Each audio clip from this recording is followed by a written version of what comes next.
মহীশূর শহরের দক্ষিণ পশ্চিমে কাকনকোটের ঘন অরণ্য অঞ্চল অবস্থিত। যুগ যুগ ধরে এই জঙ্গলে বুনো হাতির বাসস্থল। এই জেলায় যে ধরনের জঙ্গল, তার প্রতি হাতিগুলোর একটা বিশেষ আকর্ষণ রয়েছে। এখানে বৃষ্টি প্রচুর হয়, ফলে গাছও জন্মায় বাধাহীনভাবে। বড় জাতের বাঁশ গাছ, বড় বড় ঘাস আর বড় বড় গাছ একসঙ্গে মিলে এই ঘন জঙ্গলের সৃষ্টি করেছে। হাতি ও বাইসন ছাড়া অন্য কারো পক্ষে এই জঙ্গলের মধ্য দিয়ে যাওয়া প্রায় অসম্ভব ব্যাপার। তবে জঙ্গলের হালকা এলাকায় সম্বর ও গর্জনকারী হরিণদের কিছু কিছু দেখা যায়। যতই দক্ষিণ পশ্চিম দিকে এগোনো যায়, ততই বৃষ্টিপাতের পরিমাণ ও অরণ্যের ঘনত্ব পরস্পরের সঙ্গে তাল রেখে বাড়তে থাকে। স্বাভাবিকভাবেই ওই ঘন জঙ্গলের একচ্ছত্র অধিপতি হাতি ও বাইসন। বনের মধ্যে যে সরু রাস্তাটা গেছে, মনে হয় যেন সেটা বহু প্রাচীন। এই বনে মানুষের পায়ের ছাপ পড়েছে বলে মনেই হয় না। আরও এগিয়ে গেলে কাবেরী নদী। নদীটি উত্তর পূর্বে মহীশূর রাজ্য এবং দক্ষিণ পশ্চিমে কেরালা রাজ্যের মধ্যে স্বাভাবিক সীমান্তরেখা নির্দেশ করছে। আমার তো মনে হয় ভারতীয় উপমহাদেশের একেবারে দক্ষিণ পশ্চিমে যে কেরল রাজ্য, তার প্রাকৃতিক সৌন্দর্য হিমালয়ের পরেই, যদিও দুইয়ের মধ্যে পার্থক্যও রয়েছে। কেরালা হচ্ছে সমুদ্রের ধারে অবস্থিত ঘন অরণ্যের দেশ। এখানে চা, কফি, দারুচিনি হয় প্রচুর। এই রাজ্যে অসংখ্য খাল ও ধীর গতির নদীও রয়েছে। লম্বা লম্বা নারকেল গাছগুলো ফলে ভর্তি। নদী দিয়ে নৌকোগুলো যখন বয়ে যায়, তখন তার ওপর পড়ে লম্বা নারকেল গাছের স্নিগ্ধ ছায়া। কেরলের সমুদ্র তীরও অতুলনীয়, যা একেবারে দক্ষিণে গিয়ে শেষ হয়েছে কন্যাকুমারিকায়। এই মাত্র যে সীমান্তরেখার কথা বললাম, তারই যেদিকে কেরালা রাজ্য, সেই দিকটাতে পশ্চিমঘাট পর্বতমালার ওপর মানানটড্ডি শহর। পশ্চিমঘাট পর্বতমালার শুরু সেই বোম্বাই থেকে এবং পশ্চিম উপকূল বরাবর দক্ষিণে বিস্তৃত। এই পর্বতশ্রেণীর উচ্চতা প্রায় 4000 ফুট। মানানটড্ডি শহর যে অঞ্চলে অবস্থিত, সেই জেলাটার নামই ওয়াইনাদ। এই ওয়াইনাদের দক্ষিণে কয়েক মাইল দূরেই হল নীলগিরি পর্বতমালা। দক্ষিণে এ দুটি পরিচিত নীলগিরি এবং ওয়াইনাদ হিসেবেই। এই দুই জায়গাতেই বৃষ্টিপাত হয় প্রচুর, জমিও উর্বর, ফলে সব ধরনের গাছই এখানে জন্মায়। সমস্ত রকম ফসলের চাষেরও উপযুক্ত জায়গা। সব দিক থেকে এই দুটি অঞ্চল আরামপ্রদ হলেও এখানে জোঁকের সংখ্যা বেশি। বর্ষাকালে তো এদের সংখ্যা বেড়ে যায় অস্বাভাবিকভাবে। তাছাড়া জঙ্গলি আটালুও এই জঙ্গলের অভ্যন্তরে সবচেয়ে বেশি। এই আটালুগুলি গায়ের যে কোনো জায়গায় কামড়াতে পারে, আর একবার যদি সে সুযোগ পায়, তবে কামড়াতে কামড়াতে যে কোনো লোকের দেহকে বিষাক্ত করে তুলবে। সর্বাঙ্গ ভর্তি হয়ে যাবে চুলকানিতে। দিনরাত্রি সবসময় চুলকিয়েও শান্তি পাওয়া যায় না। জোঁক আর আটালু যে শুধু মানুষের রক্ত শুষে খায় তাই নয়, ওরা অন্যান্য প্রাণীর রক্তও শুষে নেয়। বাইসনেরও রেহাই নেই। বাঘ, চিতাবাঘ আর হরিণের শরীর তো এরা ঢেকে ফেলে। বিশেষ করে আটালুগুলো তো রক্ত খেয়ে খেয়ে এইসব প্রাণীর শরীরের নরম অংশে এমনভাবে ঝুলতে থাকে যে মনে হয় যেন আঙুরের থোকা ঝুলছে। এই কারণেই ওয়াইনাদের জঙ্গলে মাংসাশী প্রাণী ও হরিণের সংখ্যা খুব কম। গরমের দিনগুলোতে তবু মাঝে মধ্যে বাঘ, চিতাবাঘ আর হরিণের দল এইসব অসুবিধাগুলো উপেক্ষা করেও জঙ্গলে থাকে। কিন্তু বর্ষা শুরু হলেই তারা জোঁক আর আটালুর হাত থেকে বাঁচতে পশ্চিমঘাট পর্বতের আরও উঁচুতে গিয়ে হাজির হয়, নয়তো পূর্ব কাকনকোটের শুষ্ক জায়গায় চলে যায়। যতদিন না শীত আসে, ততদিন সেখানেই থাকে।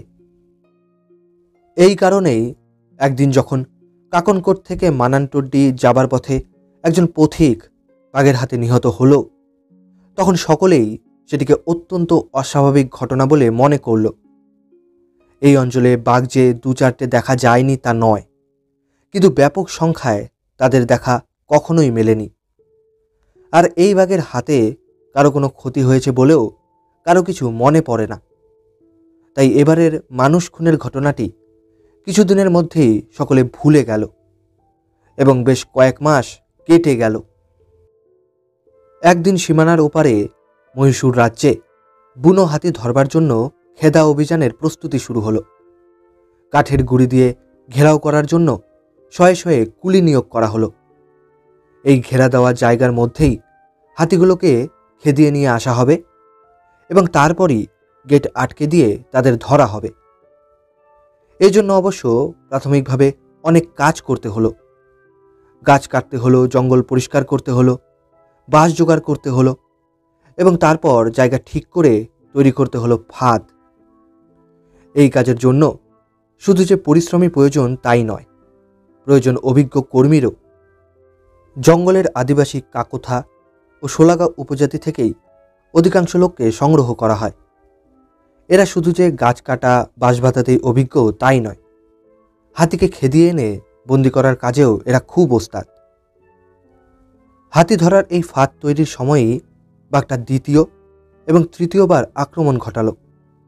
আর তখনই সকলে বুঝল যে একটা মানুষ খেকোর আবির্ভাব ঘটেছে। 3 দিনের মধ্যেই পরপর 2 জন কাকথা উধাও হয়ে গেল।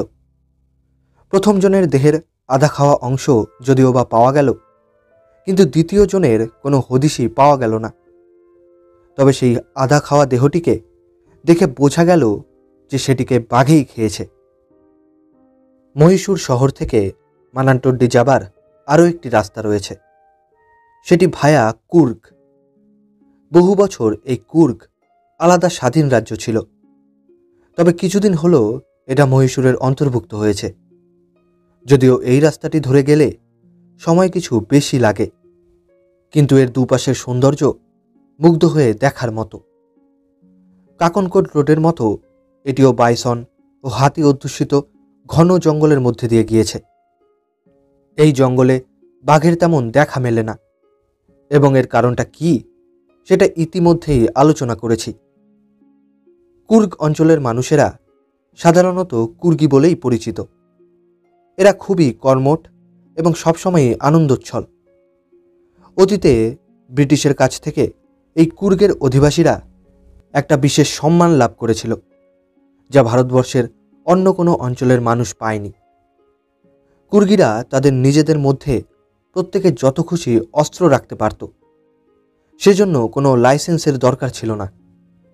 এই বিশেষ সুবিধাটি কুর্গিরা এখনও উপভোগ করে আসছে। ভারত সরকার পুরনো রীতিটিকে মেনে নিয়েছেন। এই বিশেষ সুবিধা দানের যেমন একটা ভালো দিক রয়েছে, তেমনি একটা খারাপ দিকও রয়েছে। কুর্গিরা কখনোই এই অস্ত্র নিজেদের মধ্যে বা অপর কোনো জাতের মানুষের বিরুদ্ধে প্রয়োগ করে সুযোগের অপব্যবহার করেনি ঠিকই, কিন্তু বন্যপ্রাণী বিশেষ করে হরিণের বিরুদ্ধে তারা অস্ত্র এত ব্যাপকভাবে প্রয়োগ করেছে যে সেই অঞ্চলে আর কোনো হরিণের অস্তিত্ব নেই। আমি বেশ কিছু কুর্গি পরিবারকে জানি, যাদের অধিকাংশই কফি চাষ করে। এদের যে বিশাল জমি জায়গা রয়েছে, তাতে কফি ছাড়াও কমলা লেবুরও চাষ হয়। আমি এদেরই এক পরিবারে অতিথি হয়ে বেশ কিছুদিন ছিলাম এবং সেই সময়ই মানুষ খেকোটার কথা আমার কানে আসে প্রথম। আমি যে খামার বাড়িটিতে ছিলাম সেটির অবস্থান সিঙ্গাপুর ও বিরাজকোট শহরের মাঝামাঝি জায়গায়, এবং যে মানানটড্ডি ও কাকনকোটে 3 জন নিহত হয়েছে সেই অঞ্চল দুটি খামার বাড়িটি থেকে বেশ খানিকটা দূরে। তাছাড়া আমি যে ধরনের শিকার পছন্দ করি, কুর্গে তার কোনো সুযোগ সুবিধা নেই দেখে আমি সঙ্গে করে রাইফেলটাও আনিনি। তাই সকালে খাবার টেবিলে আমার বন্ধু যখন প্রথম মানুষ খেকোটার সংবাদ দিলেন, তখন আমি কোনো রকম উৎসাহ না দেখিয়ে কেবল শুনে গেলাম। তবে আমার বন্ধুর মতো আমিও বিস্ময় প্রকাশ করলাম যে যেখানে বাঘ বা চিতাবাঘ কারোরই কোনো অস্তিত্ব নেই, সেখানে মানুষ খেকো বাঘ এলো কিভাবে। আমার বন্ধুটি ছাড়বার পাত্র নয়। সে প্রস্তাব করল যে আমরা বাঘটার সন্ধানে বেরুব এবং সেটিকে মারব। আমি তাকে এই ধরনের প্রস্তাবে রাজি না হওয়ার কথাই বললাম।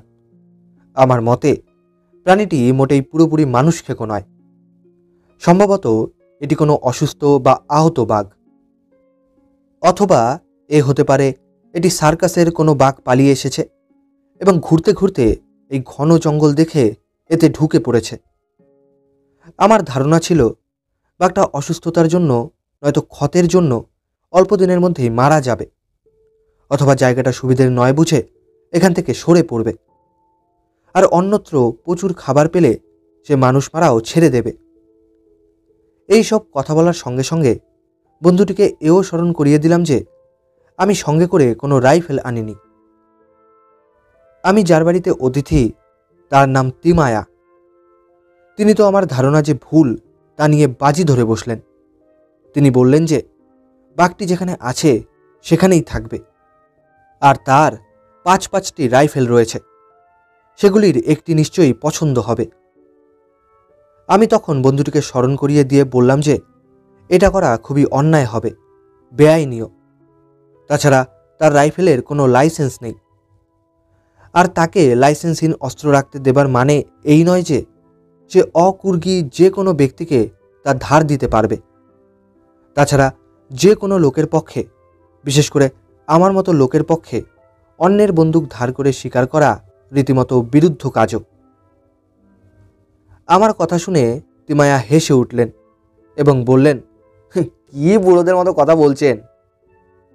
তারপর জোরের সঙ্গে 10 টাকা বাজি ধরে তিনি বললেন যে 1 সপ্তাহ কাটবার আগেই বাঘটা আরেকটি মানুষ হত্যা করবে।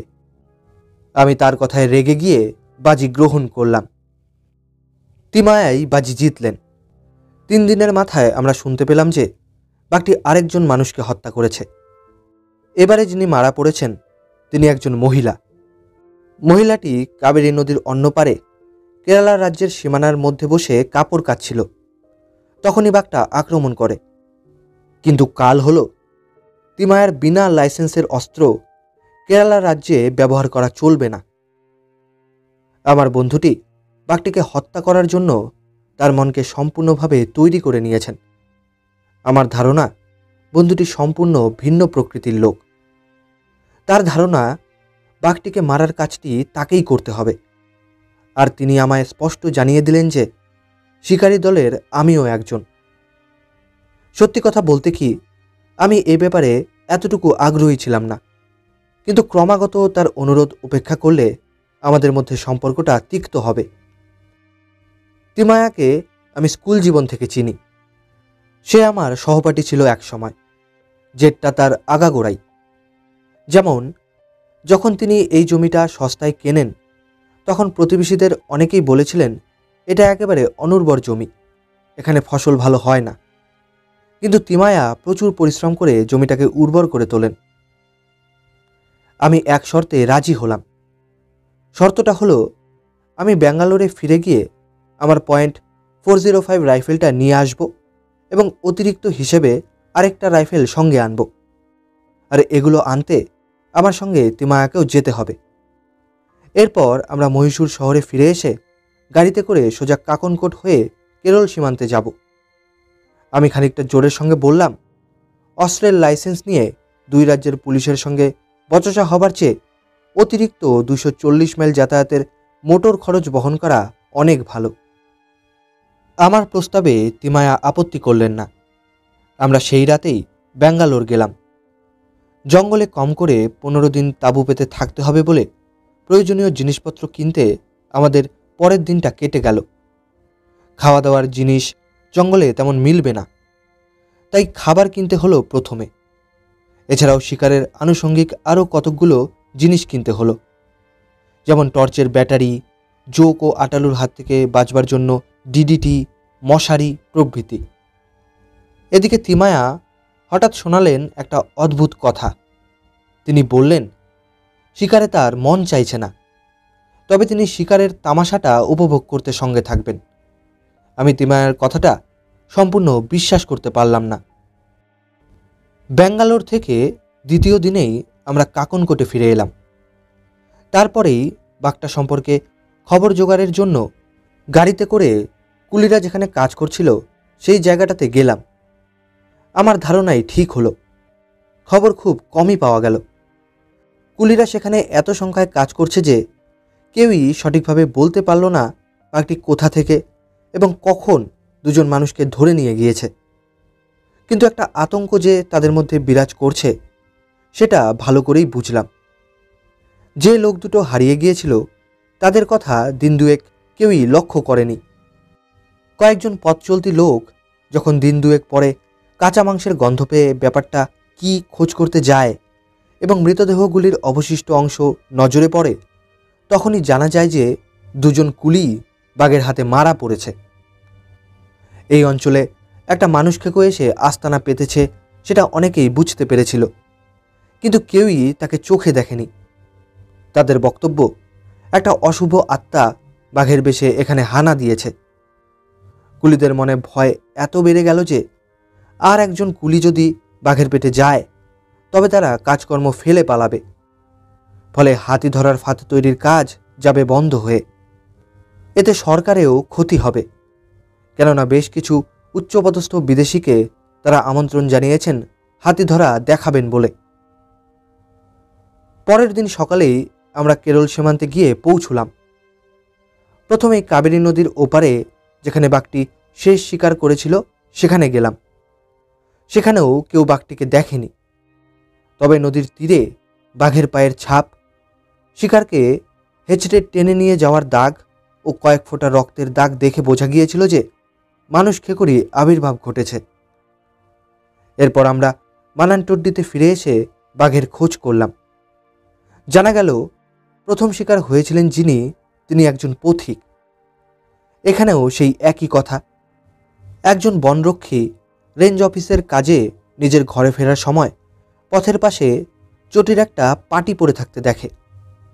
চটিটা দেখে মনে হয় না যে সেটা কেউ ইচ্ছে করে ফেলে দিয়েছে, তাই সে দাঁড়িয়ে কিছুক্ষণ ধরে দেখতে লাগলো। এমন সময় সে নদীর ঢালু জায়গায় চটির আরেকটা পাটিও দেখতে পেল। সেটাকে পরীক্ষা করে দেখবার জন্য নদীর তীর বেয়ে নেমে যেতেই দেখল খানিকটা দূরে একটা পাগড়ি পড়ে আছে। তখন সে মাটির দিকে লক্ষ্য করল এবং কাদার ওপর বাঘের পায়ের চিহ্ন পরিষ্কার দেখতে পেল। কাদার ওপর পায়ের দাগ এত গভীরভাবে পড়েছিল যে মনে হলো বাঘটা নিজের দেহের ভার ছাড়াও অন্য ভারী কিছু টেনে নিয়ে যাচ্ছিল। পাশের ঝোপের গায়ে রক্তের দাগ দেখে বোঝা গেল যে বাঘেরই কীর্তি। আমরা বনের রক্ষীর সঙ্গে দেখা করে তার নিজের মুখ থেকে ঘটনাটা শুনলাম। তার মুখেই সব কিছু শুনলাম, কিন্তু কোথা থেকে বাঘের খোঁজে অভিযান শুরু করব সেটাই ভেবে পেলাম না। তিমায়া বললেন, আমাকে এই অর্থহীন অনুসন্ধান কাজের মধ্যে ঠেলে দিয়ে তিনি খুবই দুঃখিত। জায়গা হিসেবে মানানটড্ডি খুবই সুন্দর। রাতটা মানানটড্ডির ইন্সপেকশন বাংলোতেই কাটিয়ে দিলাম। আমাদের ভাগ্য ভালো যে বাংলোটা খালি ছিল, আর বাংলোটাও বেশ সুন্দর। এটিতে রয়েছে গদিওয়ালা বিছানা, রীতিমতো আরাম করে থাকার মতো জায়গা। একজন ইংরেজের একটা পুরনো বাড়ির ঠিক উল্টো দিকে পাহাড়ের ওপর এই বাংলোটি অবস্থিত। এই অঞ্চলটাকে জোনাকিদের এলাকা বলা যায়। সন্ধ্যার অন্ধকার হওয়া মাত্রই হাজারে হাজারে জোনাকি আলো জ্বালিয়ে ভিড় করে, আর এদের সঙ্গে সঙ্গতি রেখে ওয়াইনাদের ব্যাঙগুলি টকটক করে ডেকে চলে সন্ধ্যা থেকেই। জোনাকির আলো আর টকটক ব্যাঙের ডাক যে পরিবেশ রচনা করে তা সত্যিই মনের মধ্যে দাগ কাটে। সহজে ভোলা যায় না সেই দৃশ্যকে। আমরা বাংলোতে বসে ব্যাঙের ডাক শুনতে শুনতে ধূমপান করতে লাগলাম এবং এক সময়ে ঘুমিয়েও পড়লাম। পরদিন সকালে মোটরে করে সোজা পায়ে কুর্গ রাজ্যের বিরাজকোটে এসে হাজির হলাম। উদ্দেশ্য সেখানে তিমায়াকে তার খামারের কাছে নামিয়ে দেব, আর আমি একদিন সেখানে থেকে পরদিন ব্যাঙ্গালোরের পথে পা বাড়াবো। মানানটড্ডি থেকে 10 মাইল যাওয়ার পর আমরা গিয়ে পৌঁছলাম কাবেরী নদীর কেরালার দিককার তীরে। এই তীর ধরে ঘন বাঁশবনের মধ্যে দিয়ে যেতে যেতে হঠাৎ আমাদের নজরে এলো যে কিছু লোক একটি ডুলি কাঁধে আমাদের দিকে ছুটে আসছে। সেই ডুলিতে শুয়ে একজন লোক। তার ছেঁড়া জামাকাপড় রক্তে ভেজা। লোকগুলো আমাদের জানালো যে তারা বনে বাঁশ গাছ কাটার কাজ করে। এখান থেকে মাইল খানেক দূরে নদীর তীরে চুক্তিতে তারা গাছ কাটছিল। ভোর হবার ঠিক পরে সকালের দিকে হঠাৎ একটি বাঘ এসে হাজির। সরাসরি বাঘটি ঝাঁপিয়ে পড়ে দুজনের ওপর এবং একজনকে ঘাড়ের ওপর কামড়ে ধরে টানতে টানতে নিয়ে যেতে থাকে।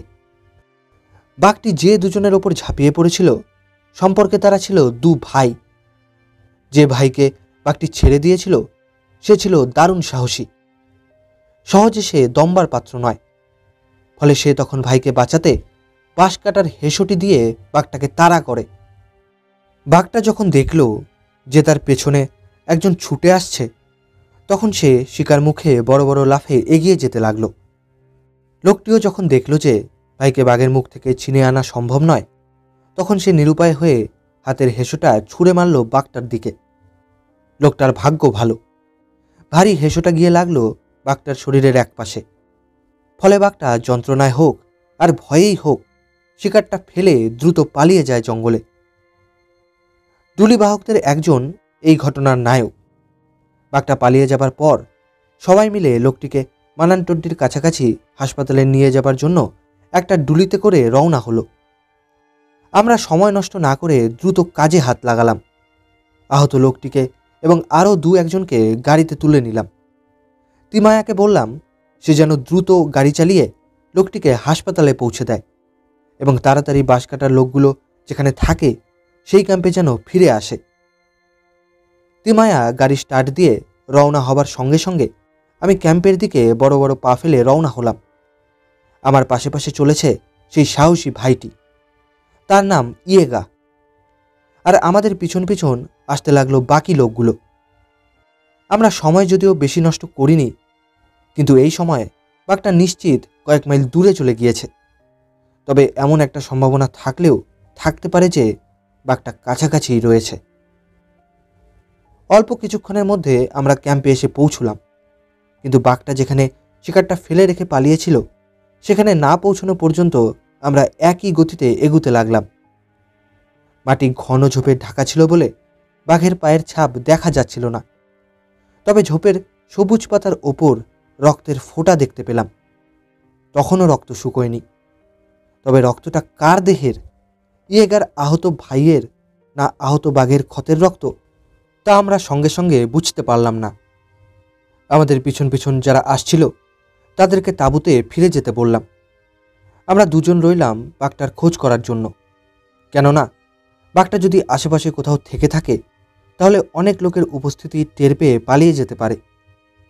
যে কোনো মুহূর্তে যে কোনো দিক থেকে, বিশেষ করে পেছন দিক থেকে বাঘটা হঠাৎ আক্রমণ করতে পারে। সেইভাবে আমি সতর্ক হয়ে ইয়েগার পেছন পেছন হাঁটছিলাম। ইয়েগা ঘন ঝোপের ঝাড় সরিয়ে মাটি ভালো করে দেখতে দেখতে যাচ্ছিল। সে খুঁজছিল তার হেসোটা। হেসোটা সত্যি সত্যি বাঘটাকে জখম করেছে কিনা সে বিষয়ে আমরা নিশ্চিত হতে চাইছিলাম। অবশ্য বাঘটা যদি আহত হতো তাহলে রাগে গজরানোই তার পক্ষে স্বাভাবিক ছিল। আর সে যদি আহত না হয়ে থাকে তাহলে আমাদের কাছাকাছি পেলেই সে হানা দেবে আমাদের ওপর, নয়তো সরে পড়বে। এখন আমাদের কাজ হলো বাঘটা যাতে হঠাৎ আক্রমণ করতে না পারে সেজন্য সতর্ক হওয়ার। চারদিক ভালো করে দেখে তবেই এগিয়ে যেতে হবে। খানিকটা এগুতেই হেসোটা দেখতে পেলাম। না, সেটিতে কোনো রক্তের দাগ লেগে নেই। তাহলে বাঘটা অক্ষতই রয়েছে। আমরা আসবার পথে গাছের পাতায় যে রক্ত দেখেছি তা হলো আহত লোকটির। আমরা নিচু হয়ে খানিকটা এগিয়ে গিয়ে দাঁড়িয়ে পড়লাম। ইয়েগা আস্তে আস্তে মাথা ঘুরিয়ে এপাশ ওপাশ দেখতে লাগলো। বাঘটাও দৌড় বন্ধ করেছে। আমরা আরও এক ফার্লং মতো এগিয়ে গেলাম। তারপরই বাঘটার আর কোনো পায়ের ছাপ দেখলাম না। এখানে এসে মানুষ খেকোটা লেবু ঘাসের জঙ্গলের ওপর দিয়ে চলে গিয়েছে। এই গাছের ডালপালাগুলো সহজে ভাঙে না, তাই শয়তানটা যখন এগুলির ওপর দিয়ে গিয়েছিল তখন সেগুলো শুয়ে পড়েছিল মাত্র, এবং বাঘটা চলে যাওয়ার পর আবার সোজা হয়ে দাঁড়িয়েছে। ফলে মানুষ খেকোটা ঠিক কোন দিকে গিয়েছে তা অনুমান করা যাচ্ছিল না।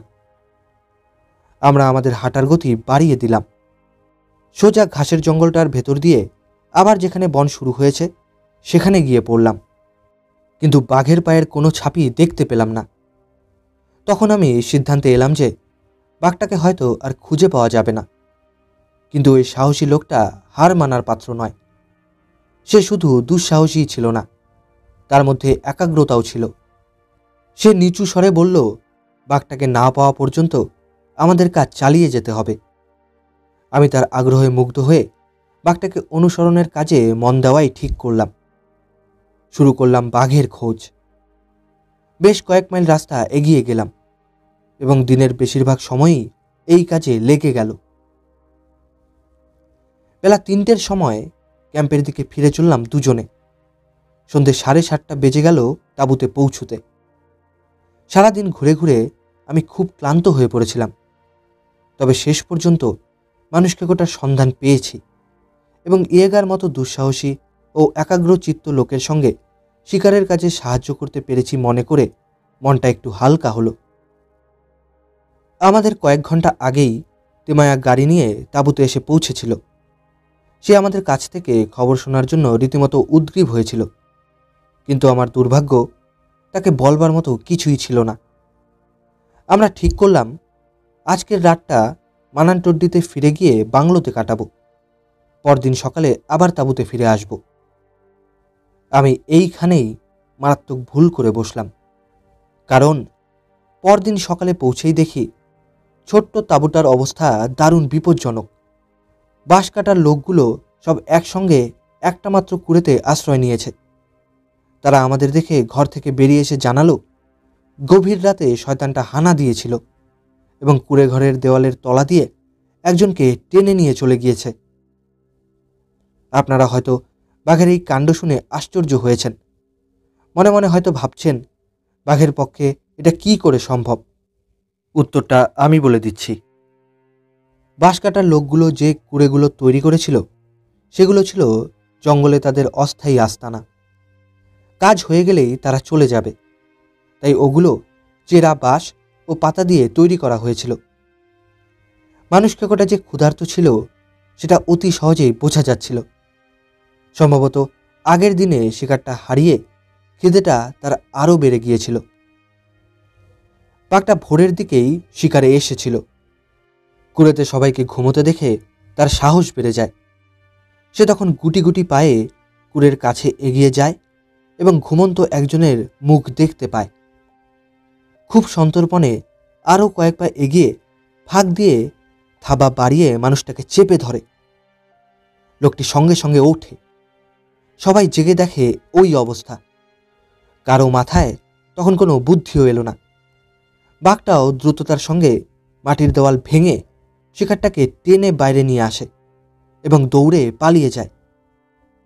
লোকটার দুর্ভাগ্য যে সাহসী ইয়েগা ওই কুড়েতে ছিল না। সে কিছুটা দূরে অন্য একটা কুড়েতে ছিল। ফলে বাঘটা কোনো রকম বাধা না পেয়ে আনন্দের শিকার নিয়ে চলে যাওয়ার সুযোগ পেয়েছিল। লোকগুলো আমায় জানালো যে তারা অনেক দূর থেকেও বেচারির চিৎকার শুনতে পেয়েছিল। সাধারণত শিকার ছাড়ানোর চেষ্টা করলেই বাঘ শিকারকে মেরে ফেলে, কিন্তু এক্ষেত্রে তার বিপরীত ঘটল। লোকটা অত চিৎকার ও আর্তনাদ করা সত্ত্বেও বাঘটা তাকে মেরে ফেলেনি, বরং ওই অবস্থাতেই তাকে টানতে টানতে নিয়ে গিয়েছে। ইয়েগা তখনই আমাকে সঙ্গে করে বাঘটার খোঁজে রওনা হতে চাইল, কিন্তু অন্য লোকগুলো দারুণ ভেঙে পড়েছে। তারা সবাই ভগবানের উদ্দেশ্যে প্রার্থনা নিবেদন করে চলেছে। বাঘটার উদ্দেশ্যেও গালমন্দ নিক্ষেপ করছিল তারা। ইয়েগা বাদে তারা মোট 9 জন ছিল। আমি দেরি না করে তিমায়াকে বললাম লোকগুলোকে গাড়িতে করে মানানটড্ডিতে রেখে আসতে। তাকে আরও বললাম সে যেন গাড়ি নিয়ে ফিরে আসে এখানে এবং গাড়ির মধ্যেই যেন অপেক্ষা করে আমাদের জন্যে। তিমায়ার কাছে আমার .450x400 রাইফেলটা রয়েছে, তাই সে যে আত্মরক্ষা করতে পারবে সে বিষয়ে আমি নিশ্চিত। এরপর আমি আর ইয়েগা দুজনে মিলে বাঘের পায়ের ছাপ দেখে দেখে এগুতে লাগলাম। কুড়ের বাইরে জমিটা নরম ছিল, ফলে লোকটা যে ধস্তাধস্তি করেছে এবং মাটিতে পা ছুঁড়েছে তার চিহ্ন পরিষ্কার দেখা যাচ্ছিল। এক সময় লোকটা একটা গাছের গুড়ি চেপে ধরেছিল। বাঘটা জোরাজুরি করে টেনে হিচড়ে লোকটিকে টেনে নিয়ে গিয়েছিল। ফলে তখনও লোকটার হাতের মাংসের টুকরো গাছের গায়ে লেগেছিল। তাছাড়া ওখানকার মাটি ও গাছের গায়ে রক্তের পরিমাণ দেখেই বোঝা যাচ্ছিল যে লোকটা বাঁচবার জন্য কি চেষ্টাই না করেছে। বাঘটা যে পথে গিয়েছে আমরা সহজেই সে পথে অনুসরণ করতে পারছিলাম, কেননা লোকটার গা থেকে প্রচুর রক্তক্ষরণ হচ্ছিল, আর সেই রক্ত বাঘের গমনপথকে সহজেই চিহ্নিত করেছিল। অরণ্যের অন্ধকার গভীর রাতে যে ভয়াবহ ঘটনা ঘটেছে সেই ছবিটা মনে করে আমরা কেমন শোকগ্রস্ত হয়ে পড়েছিলাম। সেই সঙ্গে লোকটার অসহায়তার কথা মনে হতেই একটা বিশ্রী ঘৃণাভাব আমাদের মধ্যে দেখা দিল। অল্প সময়ের মধ্যেই আমরা এমন এক জায়গায় এসে পৌঁছলাম যেখানে বাঘটা তার শিকারকে মুখ থেকে মাটিতে নামিয়ে বারে বারে কামড়ে শিকারের চিৎকার চিরজীবনের মতো স্তব্ধ করে দেয়। জায়গাটা যেভাবে রক্তে ভিজে উঠেছে এবং মাটিতে যেভাবে দাগ পড়েছে তা থেকেই এটা স্পষ্ট বোঝা যাচ্ছিল। আমরা এক ফার্লং রাস্তা পট্টার পায়ের ছাপ দেখে এগিয়ে গেলাম। এখানে এসেই বাঘটা নিশ্চিন্তে শিকারকে ভোজন করবে বলে ঠিক করে, আর তাই সরু রাস্তা দিয়ে না গিয়ে পাশের একটা ঘাস আগাছা ও ফার্ন গাছ ঘেরা ছোট নিচু জায়গায় প্রবেশ করে। এইখানেই বাঘটা তার ভোজন শুরু করে। আমাদের ধারণা যে মিথ্যে নয় তা সেখানে গিয়েই বুঝলাম। শয়তানটা এত ক্ষুধার্ত ছিল যে সামান্য হাড়গোড় ছাড়া দেহটার খুব সামান্য অংশই অবশিষ্ট ছিল। নাড়ি ভুঁড়ি দেহ থেকে আলাদা করে বাঘটা দূরে এক জায়গায় রেখে এসেছিল, আর বড় ভোজের প্রমাণস্বরূপ পড়ে রয়েছে হাড়গুলো। হতভাগ্য লোকটার দেহের 4 ভাগের 1 ভাগ চারিদিকে ছড়িয়ে ছিটিয়ে পড়েছিল। অবশ্য এইটুকুই বাঘটাকে দ্বিতীয়বার খাবার জন্য টেনে আনার পক্ষে যথেষ্ট। আমরা যদি ঠিকমতো কৌশল প্রয়োগ করি এবং বাঘটার মনে যদি কোনো সন্দেহ দেখা না দেয় তবেই এটা সম্ভব। আমরা দুজন চারিদিকে একবার চোখ ঘুরিয়ে দেখে নিলাম, আর সেই সময়ই আমরা প্রথম বিপদের মুখোমুখি হলাম। কেননা আমরা যেখানে দাঁড়িয়েছিলাম তার 80 গজের মধ্যে কোনো বড় গাছ ছিল না, আর আমার অভিজ্ঞতা থেকে আমি জানি রাতে টর্চ জেলে গুলি করবার পক্ষে এই দূরত্বটা যথেষ্ট বেশি। যাদের এ ব্যাপারে কোনো অভিজ্ঞতা নেই তারা হয়তো ভাবছেন আমি মন গড়া কথা বলছি। দিনের বেলায় 80 গজ দূরত্ব খুব কম বলে মনে হতে পারে, কিন্তু রাতে জঙ্গলের মধ্যে মাচানে যারা এসেছেন শিকারের সন্ধানে তারাই বুঝতে পারবেন আমি কি বলতে চাইছি। ঝোপঝাড়, পাতা, ঘাসের আগা প্রভৃতি দৃষ্টিপথে বাধা সৃষ্টি করে। তাই বাঘটা যখন মরার কাছে ফিরে যাবে তখন যাতে তাকে ভালো করে দেখতে পাই সে ব্যবস্থা করতে হলে ঝোপঝাড় কেটে ফেলতে হবে। কিন্তু এতে করে বাঘটার মনে সন্দেহ জাগবে, তখন সে আর মরার কাছে ফিরে আসবে না। মনে রাখবেন, বাঘটা শুধু জখম হয়ে ফিরে যাক এই ঝুঁকি আমি নিতে রাজি নই, বরং তাকে গুলি করে মারতে হবে।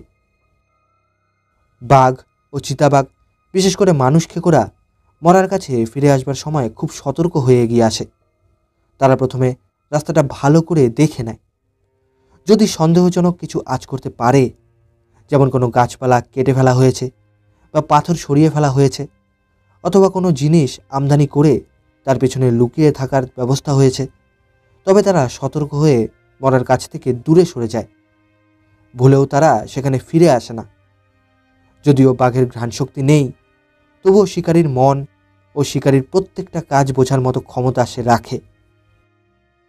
লোকটার দেহের অবশিষ্টাংশের কাছে গাছের অভাব পূর্ণ করার জন্যই যেন বাঘটা প্রথমে শিকারটিকে নিয়ে যে নিচু জায়গাটাতে গিয়েছিল তার ধার দিয়ে টাইগার ঘাসের ঘন জঙ্গলের সৃষ্টি হয়েছে। মরাটা থেকে জঙ্গলটার দূরত্ব মাত্র 15 ফুট।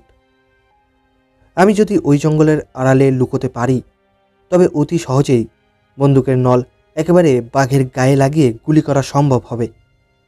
তাছাড়া আজ সকাল সকাল চাঁদ উঠবে, আমারও সুবিধা হবে।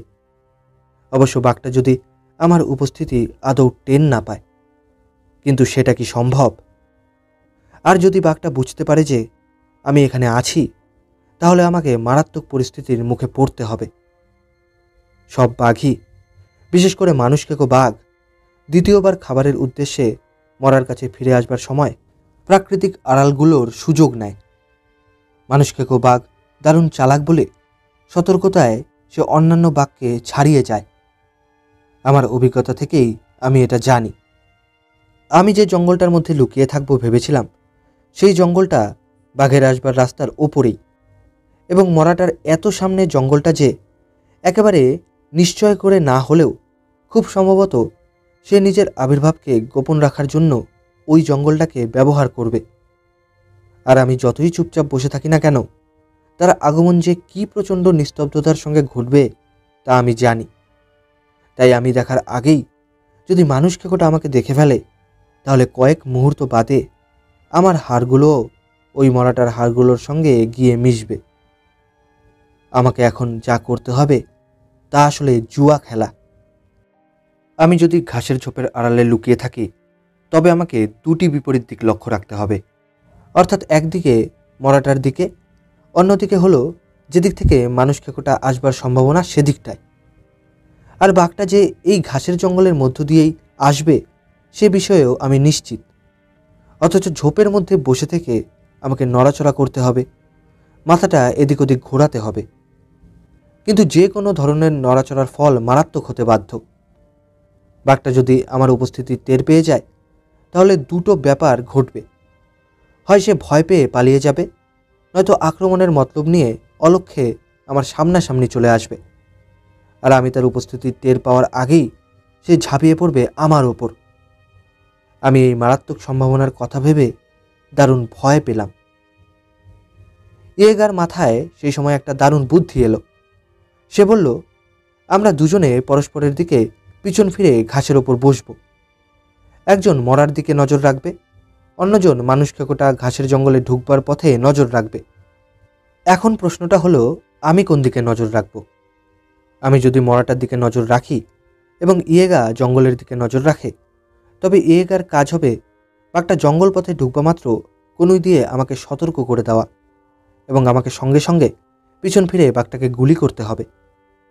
গুলি যাতে বাঘটাকে ঠিকমতো আঘাত করে সেদিকেও নজর রাখতে হবে। আর আমি যদি বিপরীত দিকে অর্থাৎ জঙ্গলের দিকে নজর রাখবো বলে ঠিক করি এবং ইয়েগাকে মরাটার দিকে নজর রাখতে দিই, তখন মানুষখেকোটা যদি অন্য পথ ধরে মরাটার কাছে গিয়ে হাজির হয়, তবে আমাকে ওই আগের মতোই পিছন ঘুরে গুলি ছুড়তে হবে। অবশ্য এক্ষেত্রে অবস্থা মোটেই গুরুতর হবে না, অন্তত শয়তানটা বেশ খানিকটা দূরে থাকবে। আমিও গুলি করবার বেশ ভালো সুযোগ পাব। ইয়েগার জীবন বা নিজের জীবন নষ্ট করবার আদৌ ইচ্ছা আমার ছিল না, অথচ এটাই একমাত্র উপায়। সুতরাং মাথা নেড়ে ইয়েগার প্রস্তাবে সায় দিলাম। আকাশে হঠাৎ দেখা দেওয়া কোনো শকুনের নজরে যাতে না পড়ে, সেজন্য মরার হাড় এবং নাড়িভুড়িগুলি ডালপালা দিয়ে ভালো করে ঢেকে রাখলাম। এরপর আমরা আবার সেই কুড়েতে ফিরে এলাম। আমরা পৌঁছানোর মিনিট 15 বাদে তিমায়া গাড়ি নিয়ে মানানটড্ডি থেকে ফিরে এলেন। আমরা তাকে আমাদের শেষ বক্তব্য জানালাম। কিন্তু এমন একটা অবস্থা উদ্ভব হলো যা বন্ধু বান্ধবের মধ্যে মাঝে মাঝে দেখা দেয়। তিমায়া হঠাৎ বোকার মতো অনুরোধ করলেন যে তিনি রাইফেলটা নিয়ে ইয়েগার বদলে আমার সঙ্গে বসবেন। কিন্তু তার প্রস্তাব আমার আদৌ পছন্দ হলো না। প্রথমত, আমি আমার বন্ধুকে এমন বিপদের মুখে ঠেলে দিতে পারি না। দ্বিতীয়ত, ইয়েগার মতো অভিজ্ঞতা সম্পন্ন মানুষ যতটা যোগ্যতার সঙ্গে বাঘটার পাহারায় থাকতে পারবে, ততটা যোগ্যতা উনি দেখাতে পারবেন কিনা সন্দেহ। তবে এই সন্দেহের পেছনে আমার স্বার্থপরতা জড়িত। আমি আমার জীবনকে বিপন্ন হতে দিতে রাজি, কিন্তু বন্ধুর নয়। তাই খুব চালাকির সঙ্গে তিমায়াকে ব্যাপারটা বোঝাতে চেষ্টা করলাম। তিনি তো চটে গেলেন এবং এমন ভাব দেখালেন যে আমার অনুরোধ তিনি রাখতে পারছেন না। তিনি বললেন, যান যান, আপনার মতো আমি সামান্য শহরবাসী নই, আমি একজন চাষাবাদকারী। আপনি আমাকে কি ভাবেন? আমার সঙ্গে বসবার কথা যদি ভাবতে না পারেন, তবে আমাকে ওই .450/400 রাইফেলটা ধার দিন, আর আপনি মানানটড্ডিতে ফিরে যান। বাকি কাজটা আমি সেরে নিতে পারবো। তিমায়ের চোখে মুখে একটা তিক্ততার ভাব। আমি তার কাঁধে হাত রেখে নিচু স্বরে বললাম, ঠিক আছে, আমি আপনার সঙ্গেই বসব। মুহূর্তের মধ্যে তার চোখ মুখ আনন্দে উচ্ছল হয়ে উঠল। আর ইয়েগা এই নয়া পরিকল্পনার কথা শুনে ভেঙে পড়ল। আমি জানি এখন সে আমার প্রতি অনুযোগের দৃষ্টিতে তাকাবে, তাই ইচ্ছে করে তার দৃষ্টি এড়ানোর জন্য আমি স্টুডি বেকারের একটা চাকা দেখতে লাগলাম। খানিকক্ষণ বাদে খাওয়ার জন্য আমরা মানানটড্ডি ফিরে গেলাম, সঙ্গে ইয়েগাকেও নিয়ে গেলাম। খাওয়া দাওয়া সেরে একটু ঘুমিয়েও নিলাম, কেননা রাতে জেগে থাকার জন্য শক্তি সঞ্চয় প্রয়োজন। বেলা 3টের সময় জঙ্গল অভিমুখে যাবার জন্য তৈরি হলাম। তিমায়ার সঙ্গে 4 স্যান্ডউইচ নিতে চাইলেন, আমি রাজিও হলাম। তবে কাল সকাল ছাড়া ওগুলো খাওয়া যাবে না, কেননা বাঘটার অপেক্ষায় যখন বসে থাকব তখন নড়াচড়া করা একদম চলবে না। আমরা ইয়েগাকে মানানটড্ডিতে রেখে গেলাম। আপাতত তার সাহায্যের তেমন প্রয়োজন নেই। 3:30টার সময় জঙ্গলের সেই কুড়েতে এসে হাজির হলাম। সেখানে গাড়িটা রেখে হেঁটে টাইগার ঘাসের জঙ্গলে গিয়ে পৌঁছলাম। আমি এবার ঢাকা দেওয়া সেই হাড়গুলো যেখানে ছিল সেখান থেকে খানিকটা দূরে সরিয়ে রাখলাম। নাড়িভুড়িগুলো থেকে বিশ্রী গন্ধ বেরুচ্ছিল। মানুষ খেকোটার নাড়িভুড়িগুলো একপাশে রেখে গিয়েছিল। মানুষ খেকোটার যাতে কোনো সন্দেহ না জাগে সেজন্য নাড়িভুড়িগুলো দূরে সরিয়ে রাখতে সাহস হলো না। ইয়েগার সঙ্গে আমার যে পরিকল্পনাটা হয়েছিল আমি তিমায়াকে সেই মতো জানালাম। তিমায়া কোনো রকম আপত্তি না করে রাজি হয়ে গেল। আমরা বাংলো থেকে 2টি ফোমের গদি নিয়ে এসেছিলাম। এই গদিগুলো আনার 2টি উদ্দেশ্য। প্রথমত, আরাম করে বসতে পারবো, আর দ্বিতীয়ত, নড়াচড়া করার সময় কোনো শব্দ হবে না। গদিগুলো মাটিতে রেখে তার উপর পরিকল্পনা মতো আমরা যে যার জায়গায় বসে পড়লাম। আমি চুপচাপ বসে থাকার জন্য পায়ের ওপর পা তুলে বসলাম। আর এইভাবে বসা আমার বহুদিনের অভ্যেস। তিমায়া ওইভাবে বসে আরাম পাচ্ছিলেন না বলে সামনের দিকে পা দুটো ছড়িয়ে বসলেন। এরকমভাবে বসাটা আমার অস্বস্তিকর মনে হলো, এবং আমি জানতাম যে সূর্যাস্তের আগেই তিমায়া অস্বাচ্ছন্দ্য বোধ করবেন।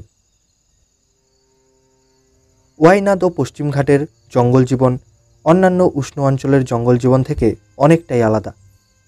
এই অঞ্চলে জন্তু ও সরীসৃপের সংখ্যা খুবই কম, তবে পাখি ও পোকামাকড় খুবই বেশি। আমরা আসতেই তা বুঝতে পারলাম। আমরা সেখানে পৌঁছানোর পর অন্য কোনো শব্দ পেলাম না, শুধু পাখিদের কলতান ও ঝিঝি পোকার নৈশব্দ ভাঙার শব্দই কানে এসে বাজতে লাগলো। সন্ধ্যা নেমে এলো। পাখিদের মধ্যে ঘরে ফেরার তাড়া। জঙ্গলি মোরগ মুরগির ক্রমাগত ডেকে যাবার শব্দ শোনা যাচ্ছে। মাঝে মাঝে ময়ূরের ডেকে ওঠারও শব্দ পাওয়া যাচ্ছে। আর আমাদের চারপাশে বিভিন্ন শ্রেণীর পোকামাকড়, যেমন গুবড়ে পোকা, গঙ্গা ফড়িং প্রভৃতি নানা পর্দায় সুর ভাজতে শুরু করেছে। একটা সবুজ রঙের পতঙ্গ আমার সামনে এসে হাজির হলো। সেটা যদি আমার হাঁটুর ওপর না বসতো তাহলে আমি সেটার অস্তিত্বই টের পেতাম না। তবে সেটির আকৃতি এতই অদ্ভুত যে সঠিকভাবে তা ভাষায় বর্ণনা করা সম্ভব নয়। পাখা দুটো খুবই স্বচ্ছ দেখতে, তার উপর সুন্দর শিল্পকলার নিদর্শন। পিঠের ওপর পাখা দুটো ভাঁজ হয়ে থাকায় ঠিক দেখতে লাগছে একটা পাতার মতো। প্রাকৃতিক ছদ্মবেশ অবলম্বনের অদ্ভুত নিদর্শন। এই ছদ্মবেশের উদ্দেশ্য একদিকে যেমন শত্রুর হাত থেকে নিজেকে বাঁচানো, অন্যদিকে অন্য জীবকে হত্যার জন্য লুকিয়ে থাকা। আসলে উভয়কে বোকা বানানোর জন্য প্রাণীদের মধ্যে এই ছদ্মবেশ ধারণের ক্ষমতা আমি সমানভাবে পেয়েছি। খুব তাড়াতাড়ি সন্ধ্যা নেমে এলো। পাখির কলতানও থেমে গেল। বাড়তে থাকলো আমাদের চারপাশের ঘাসের তলাকার কীটপতঙ্গের খসখস শব্দ। অন্ধকারে আমরা ওদের দেখতে পাচ্ছিলাম না ঠিকই, তবে গায়ে বসার জন্য অনুভব করতে পারছিলাম। ওরা আমাদের শরীরের যেখানে সেখানে বেয়ে উঠতে লাগলো। ফলে এদের হাত থেকে বাঁচবার জন্য বিভিন্ন কৌশল প্রয়োগ করতে হচ্ছিল। আমায় খেয়ালও রাখতে হচ্ছিল যেন কোনো শব্দ না হয়। সমতলের এই জঙ্গলে আমি আমার পুরনো বন্ধু সেই নাইটজার পাখিটার অনুপস্থিতি অনুভব করলাম। কয়েক মুহূর্ত সেটির কথা মনেও করলাম। যেসব কীটপতঙ্গ দিনের বেলায় ঘুরে বেড়ায় তারা দেরি করে বাসায় ফিরতে গিয়ে তখনও এদিক ওদিক ঘুরঘুর করছিল। গোধূলির এই লগ্নে এইসব কীটপতঙ্গকে খাবার জন্য নাইটজারের মতো নিশাচর পাখি স্বভাবসিদ্ধ ও অপার্থিব ভঙ্গিতে উড়ে বেড়াত। আমার মনে এলো জীবজন্তুর জীবনধারণের নানা দিককার কথা, খাবার জোগাড়ের কথা, বংশবৃদ্ধির কথা প্রভৃতি। আমি আরও নানা রকম চিন্তা করতে লাগলাম। এদিকে রাতের অন্ধকার ঘন হয়ে এসেছে। মানুষ খেকোটার কথা একদম ভুলেই গিয়েছিলাম।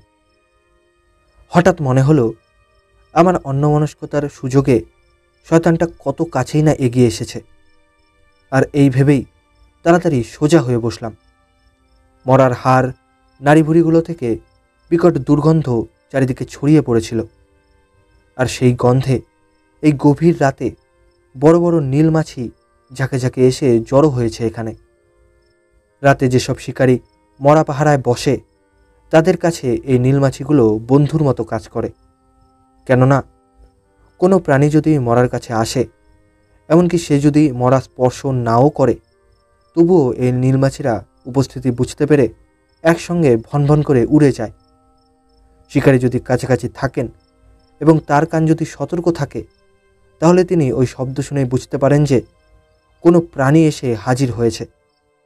এখন নীলমাছিগুলো শান্ত থাকায় আমি নিশ্চিত হলাম যে কোনো প্রাণী ধারে কাছে আসেনি।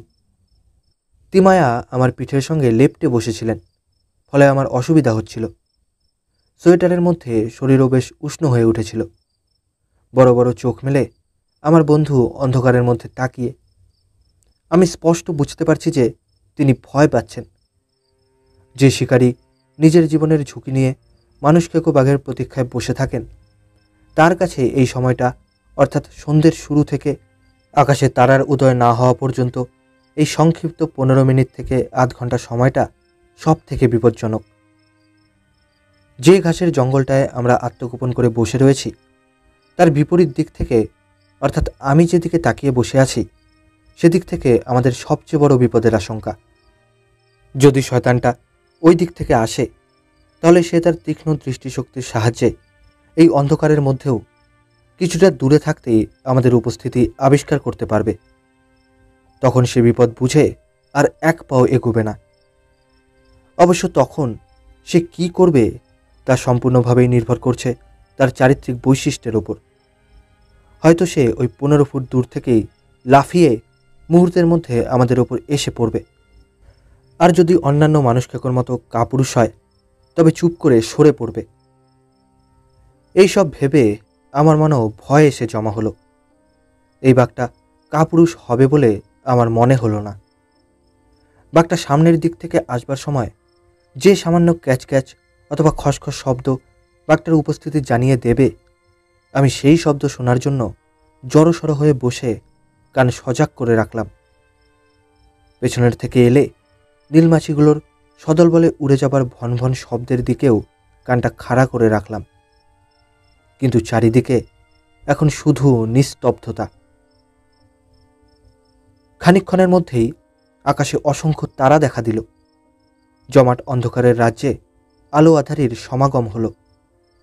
চারিদিকের জিনিসগুলো স্পষ্ট দেখতে পেলাম। হঠাৎ বিপদের আশঙ্কাও মন থেকে দূর হয়ে গেল। আমাদের কয়েক গজের মধ্যে অসংখ্য জোনাকি পোকা ক্লান্তিহীনভাবে উড়ে বেড়াচ্ছে। কখনো কখনো তাদের মিলিত আলোকদ্যুতি ফ্ল্যাশ লাইটের মতো অন্ধকারকে হটিয়ে দিচ্ছিল, কখনো বা তারা পরস্পর থেকে দূরত্ব বজায় রেখে অন্ধকারে লক্ষ লক্ষ আলোকবিন্দুর সৃষ্টি করছিল। চারিদিকে একটা অদ্ভুত নৈশব্দ বিরাজ করছে। মনে হচ্ছে যেন এই জঙ্গলে কোনো প্রাণী বাস করে না। কোনো চিতল হরিণ বা সম্বর ডেকে উঠে আমাদের কোনো সাহায্যও করছে না। রাতের বেলায় সচরাচর যেসব পাখির ডাক শুনতে পাওয়া যায়, তাদের সেই ডাকও শুনতে পাচ্ছিলাম না। শুধুমাত্র আমাদের চারপাশে ঘাসের মধ্যে কীটপতঙ্গের নড়াচড়ার শব্দই আমরা শুনতে পাচ্ছিলাম। এইসব দুষ্টু কীটপতঙ্গগুলো আমাদের ওপর অতিরিক্ত অত্যাচারও করছিল। সঙ্গে এসে জুটল মশার দলও। এতক্ষণ পর্যন্ত মশা আমাদের কামড়ায়নি, সম্ভবত আমাদের অস্তিত্ব বুঝতে পারেনি। আর এখন আমাদের অস্তিত্ব আবিষ্কার করে তারা তা সদ্ব্যবহার করবে বলে ঠিক করেছে। কিন্তু আগুয়ান মানুষ খেকোটাকে আমাদের উপস্থিতি টের পাইয়ে দেবার সাহস আমার হচ্ছিল না। পেছনে তিমায়ার মশা তাড়ানোর অতি ক্ষীণ শব্দ শুনতে পেলাম। ঠিক এই সময় নীলমাছিগুলোর বিরক্ত হয়ে উড়বার শব্দ স্পষ্ট শুনতে পেলাম।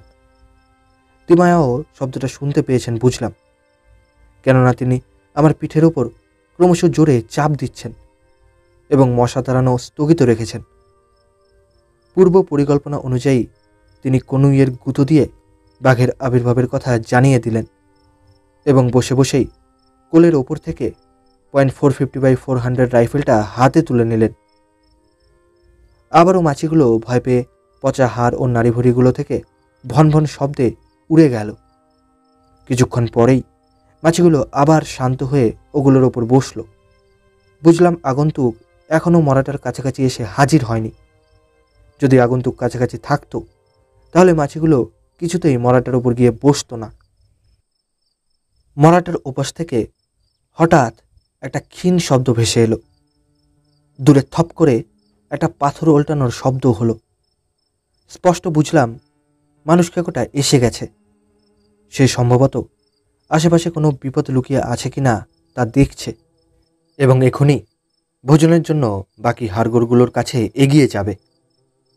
নাকি সে আমাদেরই দিকে ওত পেতে এগিয়ে আসছে। আমি আর দেরি না করে রাইফেলটা কাঁধে তুলে নিলাম এবং রাইফেলের নলের সঙ্গে লাগানো টর্চের বোতামটায় বাঁ হাত দিয়ে টিপতে টিপতে রুদ্ধশ্বাসে ঘুরে দাঁড়ালাম। টর্চের উজ্জ্বল আলোয় দুটো চোখ জ্বলজ্বল করে উঠল। চোখ দুটো যেন পরস্পরের অতি কাছাকাছি। টর্চের আলোয় আরও দেখতে পেলাম শয়তানটা কুকুরের মতো উবু হয়ে বসে জিভ দিয়ে ঠোঁট চাটছে। তার অল্প খোলা মুখে লাল জিভটাও দেখতে পেলাম। তাহলে এই চিতাবাঘটাই কি মানুষ খেকো শয়তান? আমার মন অবশ্য এই প্রশ্নে সায় দিল না, কেননা মানুষ খেকোটার গমন পথ অনুসরণ করতে গিয়ে মানুষ খেকোটার যে পায়ের ছাপ দেখেছি সেগুলো বাঘের পায়ের ছাপ, এ ব্যাপারে আমি নিশ্চিত। তাছাড়া ইয়েগা ও তার সঙ্গীরা তো বাঘটাকে দেখেছেই। সম্ভবত এই চিতাবাঘটা এখানে হঠাৎই চলে এসেছে। যেতে যেতে সে মৃতদেহটা দেখতে পেয়েছে, তাই ভাবছে এটা কোথা থেকে এলো এবং সে এটা খাবে কিনা। এমন সময়ই টর্চের আলো চিতাটার চোখ দুটি আকর্ষণ করল। সঙ্গে সঙ্গে সে উঠে দাঁড়িয়ে গজরাতে লাগলো এবং খানিকক্ষণের মধ্যেই হাঁটতে শুরু করলো। পরিষ্কার বুঝতে পারলাম সে নিজেকে এসব সংশয়পূর্ণ ঝামেলায় জড়াতে চায় না। আমিও তাই চটপট টর্চটা নিভিয়ে দিলাম। কিন্তু মানুষ খেকোটা কোথায়? সে কি কাছাকাছি আছে? তা যদি হয় তবে তো সে আমার টর্চের আলো দেখতে পেয়েছে, ফলে তার পালিয়ে যাওয়াই স্বাভাবিক। আবার গুড়ি মেরে আমাদের দিকে এগিয়ে আসাও বিচিত্র নয়। আর চিতাবাঘটা যেভাবে নিশ্চিন্তে বসেছিল তাতে বাঘটার কাছাকাছি থাকার প্রশ্ন ওঠে না, কেননা বাঘটা যদি আশেপাশে কোথাও থাকতো তবে চিতাটার পক্ষে এখন চুপচাপ বসে থাকা অসম্ভব ছিল। নীলমাছিগুলো আবার মৃতদেহের হাড়গোড়গুলির ওপর গিয়ে বসল। আমরাও ক্লান্ত হয়ে দীর্ঘ ও বৈচিত্র্যহীন পাহারায় বসে রইলাম। চারিদিকে গভীর নিস্তব্ধতা বিরাজ করছে। মাঝে মাঝে জোনাকিদের আলোর কিছুটা মুগ্ধতার সৃষ্টি করছে। আস্তে আস্তে ঠান্ডা পড়তে শুরু করলো। যত সময় যায় ঠান্ডাও তত বাড়ে। আমাদের চারিদিকের ঘাসের মধ্যে যে পোকামাকড়গুলো ছিল তারাও যেন ক্লান্ত হয়ে পড়ছে। মনে হয় তাদেরও ঠান্ডা লাগছিল। ক্রমশ মশাও কমে এলো। জোনাকিগুলোকেও আর দেখা গেল না। এদিকে বাঘটার দেখা নেই। চিতাটা আসার আগেই তার মৃতদেহটার কাছে আসার কথা। আমার মনে হয় বাঘটার মৃতদেহের কাছে ফিরে আসার আদৌ ইচ্ছে নেই। সময় এগিয়ে চলেছে, আর তার সঙ্গে সঙ্গে ঘুমও আমাদের পেয়ে বসতে চাইছে। খানিকটা অন্যমনস্ক হয়ে পড়েছিলাম। এমন সময় দুটো শব্দ হলো। শব্দটা যদিও আমি শুনেছিলাম, কিন্তু সঙ্গে সঙ্গেই মনে দাগ কাটেনি। পর মুহূর্তেই সম্পূর্ণ সচেতন ও সজাগ হয়ে উঠলাম। আমরা যে জঙ্গলটায় লুকিয়েছিলাম, মনে হলো যেন তার কাছে কিছু একটা এসে হাজির হয়েছে। আর সে সামনাসামনি আসেনি, এসেছে আমার বাঁ দিক দিয়ে। একটা ক্ষীণ শব্দও শোনা গেল। তারপরেই ঘাসের ওপর কোনো ভারী দেহের পা ফেলবার পরিষ্কার আওয়াজ শুনলাম। পরক্ষণেই ঘাসে ঘাসে ঘর্ষণের এবং ঘাসের ডাল ভাঙবার শব্দ শোনা গেল। এরপরেই আওয়াজটা গেল থেমে। তবে কি রহস্যময় আগন্তুক আমরা এখানে আছি তা আগেই জানতে পেরেছে? সে কি আমাদের ওপর লাফ দেবার জন্য ওত পেতে আছে? ঠিক এমন সময়েই বাঘটার প্রচণ্ড গর্জন শুনে আমাদের প্রশ্নের উত্তর পেয়ে গেলাম। আমি টর্চের আলোতে দেখলাম ঘাসগুলো প্রচণ্ডভাবে নড়ছে। হঠাৎ দেখতে পেলাম বাদামি রঙের একটা জন্তু। সে একটু পিছিয়ে গেল। তারপরেই জঙ্গল কাঁপিয়ে সে গর্জন করতে লাগলো। মানুষকে কোটা বারে বারে হুঙ্কার তুলে মেজাজ দেখাতে লাগলো। আমি টর্চ নিভিয়ে দিলাম। বাঘটা রেগেও যেমন গেছে, তেমনি ভয়ও পেয়েছে মারাত্মক। আমি টর্চটা এক মুহূর্তে আগে জ্বালিয়ে ভালোই করেছিলাম। সে যদি চূড়ান্ত আক্রমণের জন্য তৈরি হতো, তাহলে তখন তাকে আটকাবার সময় পাওয়া যেত না। বাঘটার গর্জন শুনে তিমায়াও ওই দিকেই তাকিয়ে রইলেন। বাঘটা গর্জন করতে করতে আমাদের চারিদিকে ঘুরতে লাগলো। হয় সে আমাদের আক্রমণ করার জন্য প্রয়োজনীয় সাহস সঞ্চয়ের চেষ্টা করছে, নয়তো আমাদের ভয় দেখিয়ে তাড়িয়ে দেবার চেষ্টা করছে। আমার ধারণা যে দ্বিতীয়টাই করতে চাইছে। আমরা কিছুক্ষণ চুপচাপ বসে রইলাম। উদ্দেশ্য দেখি সে কি করে। কিন্তু না, সে আক্রমণ করল না। এতক্ষণ গর্জন করলেও এখন সেই গর্জন বন্ধ। তবে রাগে যে সে ফুঁসছে, সেটা তার গড়গড় আওয়াজ থেকেই বোঝা যাচ্ছিল। চক্রাকারে ঘোড়া তার কখনো থামেনি। সে সম্ভবত আন্দাজ করতে চাইছে এখানে একজনের বেশি লোক রয়েছে কিনা। আরও মিনিট 15 কেটে গেল, কিন্তু তেমন কিছুই ঘটল না। সেরকম কোনো ভাবও দেখালো না, আবার চলেও গেল না। পরস্পরকে ভয় দেখানোর যেন প্রতিযোগিতা চলছিল, এবং শেষ পর্যন্ত বাঘটাই জয়ী হলো।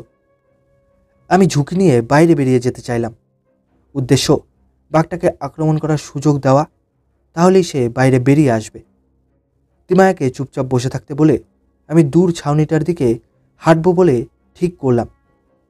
আমার ধারণা বাঘটা নিশ্চয়ই আমাকে অনুসরণ করবে, নয়তো আলো হাতে এই ঘৃণ্য মানুষটাকে ফিরে যেতে দেখে সে মৃতদেহটার কাছে বাকি অংশ খেয়ে নেওয়াই ঠিক করবে। আর দ্বিতীয়টা যদি ঘটে, তাহলে তিমায়া গুলি করার সহজ সুযোগ পাবে। কিন্তু আমার বন্ধুটি শুরুতেই আপত্তি করলেন। তিনি নিচু স্বরে বললেন, খবরদার, এমন বোকামি করবেন না। আমি তার কাঁধে হাত রেখে বোঝানোর চেষ্টা করলাম। আস্তে আস্তে উঠে দাঁড়ালাম। তারপর পরিকল্পনা অনুযায়ী কাঠুরেদের সেই কুড়ের দিকে হাঁটতে আরম্ভ করলাম। চুপি সারে নয়, রীতিমতো শব্দ করেই হাঁটতে লাগলাম। সঙ্গে সঙ্গে বাঘটা গর্জন করে উঠল। তারপরে তেড়ে এলো আমার দিকে। বাঘটা যাতে ভয় না পায়, সেজন্য টর্চটা নিভিয়ে দিলাম। কিন্তু ব্যাপারটা ঘটে গেল ঠিক বিপরীত। আমি প্রায় 25 গজ এগিয়ে যেতেই মানুষকেকোটা আক্রমণ করার সাহস পেল।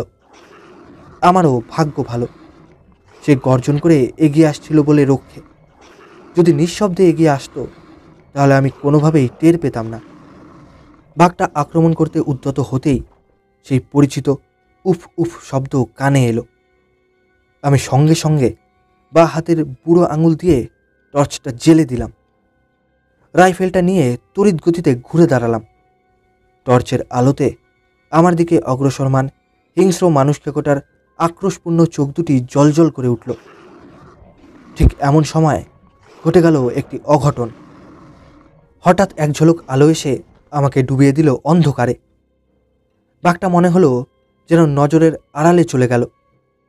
কিনারার টর্চের আলো সরাসরি আমার মুখে পড়তেই এই অস্বস্তিকর অবস্থা। আলো থেকে বাঁচবার জন্য হাত দিয়ে চোখটা ঢেকে নিয়ে লাফ দিয়ে খানিকটা পিছিয়ে গেলাম। পর মুহূর্তেই কালির মতো ঘন অন্ধকারে সব ডুবে গেল। আমি টর্চ নিভিয়ে দিতেই তিমায়াও তার টর্চের আলো আমার মুখের ওপর থেকে সরিয়ে নিলেন। এবার তিমায়ার টর্চের আলো গিয়ে পড়ল বাঘটার উপর। আমি তো দেখে বাঘটা আমার মাত্র 4 ফুট দূরে মাটিতে বিচিত্র কায়দায় বসে রয়েছে। সামনের পা দুটো ছড়ানো, মাথাটা মাটিতে লাগানো, আর দেহের পশ্চাৎ ভাগটা অদ্ভুতভাবে ওপর দিকে তোলা। মনে হলো যেন বাঘটা ভ্যাবাচাকা খেয়েছে, তাই লেজটা ওপর দিকে উঠে শক্ত হয়ে গেছে। এমন সময় গুলির বজ্র কঠিন শব্দ শুনতে পেলাম।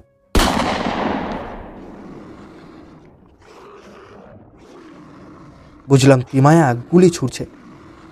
গুলিটা মানুষ কাকুটার দেহের একপাশে লেগে তাকে সরিয়ে দিল, যেন কোনো অদৃশ্য শক্তি তাকে ধাক্কা মেরে ফেলে দিল। আমি ঠিক সেই সময় বাঘটার রাস্তায় বরাবর দাঁড়িয়ে রয়েছি। আমি তখন তার সবচেয়ে কাছের শত্রু, তাই সে আমার দিকে এগিয়ে এলো।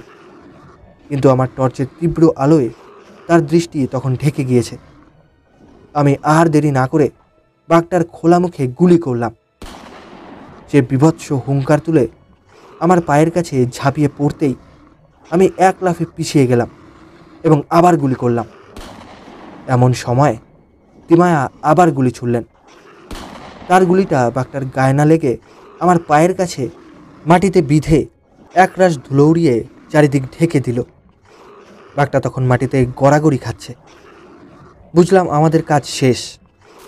আমি এই সুযোগে তার কাছ থেকে দূরে সরে যাওয়ার জন্য প্রাণপণ দৌড়ুতে লাগলাম। মানুষ খেকোটাকে মারার কৃতিত্বটা পুরোপুরি তিমায়ার, কেননা তার প্রথম গুলিটাই মানুষ খেকোটাকে জখম করেছিল মারাত্মকভাবে। আর সেই সময় সে আমার দিকে এগিয়ে আসছিল। সেই মুহূর্তে গুলিটা লাগতেই সে নিরস্ত হয়েছিল। তাছাড়া তিমায়া দ্বিতীয় যে গুলিটা ছুঁড়েছিল সেটা সোজা গিয়ে বাঘটার বাঁ পাশের ঘাড়ের পেছনে লেগেছিল। হইচয়ের মধ্যে এই গুলিটার আওয়াজ আমি একদম শুনতে পাইনি। আমার প্রথম গুলিটা বাঘটার মাথায় এমনভাবে বিঁধেছিল যে সে রীতিমতো শক্তি হারিয়ে ফেলেছিল। দ্বিতীয় গুলিটাও ওই মাথায় বিঁধেছিল। তবে আমার বন্ধুর তৃতীয় গুলিটা সম্পূর্ণভাবেই লক্ষ্যভ্রষ্ট হয়েছিল।